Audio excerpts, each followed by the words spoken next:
ஒகேனக்கல் காவிரி ஆற்றில் வினாடிக்கு 78,000 கன அடி நீர்வரத்து உள்ளதாக அண்மை தகவல் வெளியாகியுள்ளது. ஒகேனக்கல் நீர்வரத்து வினாடிக்கு 88,000 கன அடியிலிருந்து 78,000 கன அடியாக குறைந்துள்ளது. கர்நாடக அணைகளில் இருந்து திறக்கப்பட்டுள்ள உபரி நீரால் ஒகேனக்கல் காவிரி ஆற்றில் நீர்வரத்து அதிகரிக்கக்கூடும் என்றும், அருவி மற்றும் ஆற்று பகுதிகளில் குளிக்கவும் பரிசல் இயக்கவும் 4வது நாளாக இன்றும் தடை விதிக்கப்பட்டிருக்கிறது.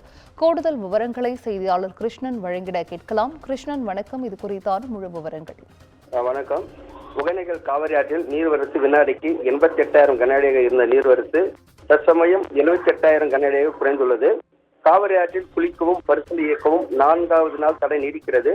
கர்நாடக காவிரி நீர்பிடிப்பு பகுதிகளிலும் கேரள மாநிலத்திலும் பல்வேறு பகுதிகளிலும் அங்கங்கே கனமழை பெய்து வருகின்றன. இதன் காரணமாக கர்நாடகாவில் உள்ள கபினி மற்றும் கிருஷ்ணராஜசாகர் ஆகிய இரு அணைகளுக்கும் நீர்வரத்து தொடர்ந்து அதிகரித்துக் கொண்டு வருகிறது. அணைகளின் பாதுகாப்பு கருதி உபரி நீரானது வெளியேற்றப்பட்டு வருகிறது. இந்த உபரி நீரானது தமிழக எல்லைப் பகுதியான பில்லிகுண்டு வழியாக ஒகேனக்கலுக்கு வந்தடைந்து மேட்டூருக்கு செல்கிறது. நேற்று இரவு 88,000 கன அடியாக இருந்த நீர்வரத்து படிப்படியாக குறைந்து 78,000 கன அடியாக உள்ளது.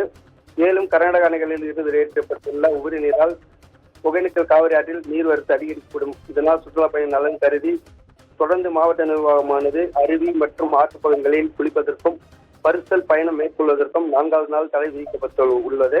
மேலும் தமிழக எல்லையான பில்லிகுண்டு பகுதியில் மத்திய நீர்வளத்துறை அதிகாரிகள் தொடர்ந்து கண்காணித்து வருகின்றனர். ஒகேனக்கல்லில் காவல்துறையினர் அங்கங்கே பாதுகாப்பு பணியில் ஈடுபட்டு வருகின்றனர். இதனால் காவிரி கரையோரம் உள்ள பகுதிகளான ஊட்டமலை, ஆலப்பாடி, பர்சல்துறை, ராணிப்பேட்டை, முதலைப்பண்ணை, நாகர்கோவில், சத்திரம் உள்ளிட்ட காவிரி கரையோர பகுதிகளிலும் வசிக்கும் மக்களுக்கு வெள்ள அபாய எச்சரிக்கை விடப்பட்டுள்ளன.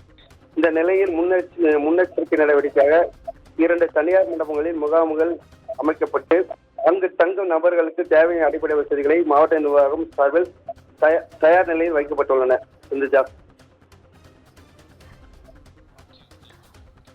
நன்றி கிருஷ்ணன். விவரங்களை வழங்கியமைக்கு நன்றி.